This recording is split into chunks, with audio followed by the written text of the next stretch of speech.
Team handball. Yeah, people ask me that all the time. They say, is that where you play it on the wall and you've two of you in the court and it's four wall? And I go, no.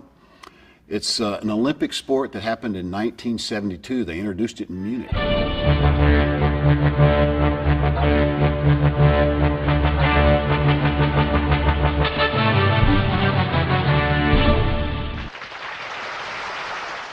And it's European. It's played like hand soccer or water polo on a court.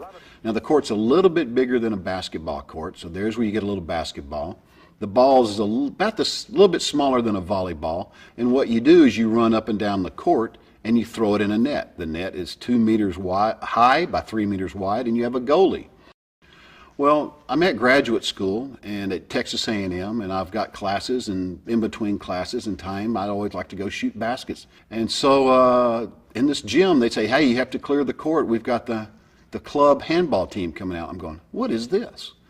So I'll watch it a second. I watch these guys. They get to take 3 steps, jump like they're doing in basketball, throw it at a guy, try to throw it in a net.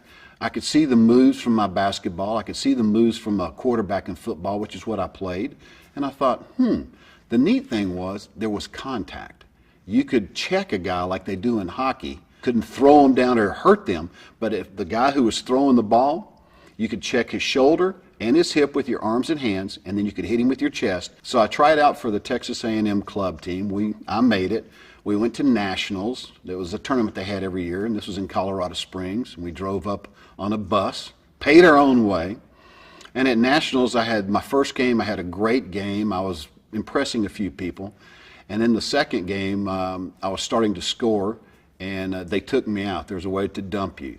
And I went up to throw it. Instead of the guy checking me, he hit me at my knees. And when I came down, I broke my hand. And I broke my left hand, which is my throwing hand.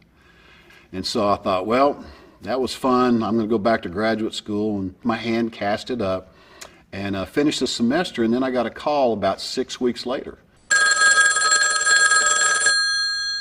And it was from the All-Army coach. And he said, Bobby, I'd like for you to try out for the All-South team for the sports festival. And I said, what is that? It's basically the Olympic trials. You'll be on the South team if you make it, and we'll play the East, the West, and the North, and the Olympic coach will pick a few guys that he wants to come and train for the 1980 Olympics. Well, I had a terrific sports festival, and the Olympic coach said, you know what, I think you were the difference in the South winning a medal this year. And he said, I'd like for you to come try out. Now, I'm not promising you a spot, but I want you to come try out. So there was the first cut, my name wasn't on it. The second cut, my name wasn't on it. So I made the Olympic team.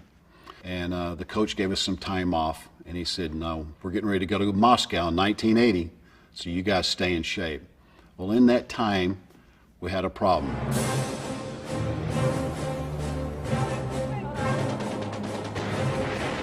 The Russians had invaded Afghanistan, and our president at that time was Jimmy Carter.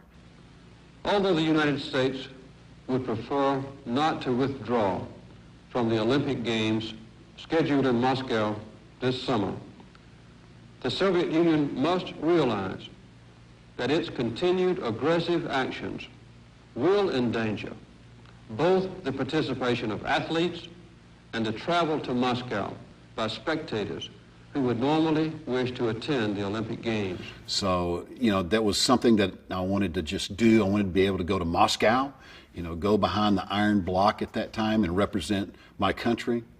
But then again, you wanted to support your country in the decisions that the commander-in-chief made. But I knew one thing, I had made the Olympic team.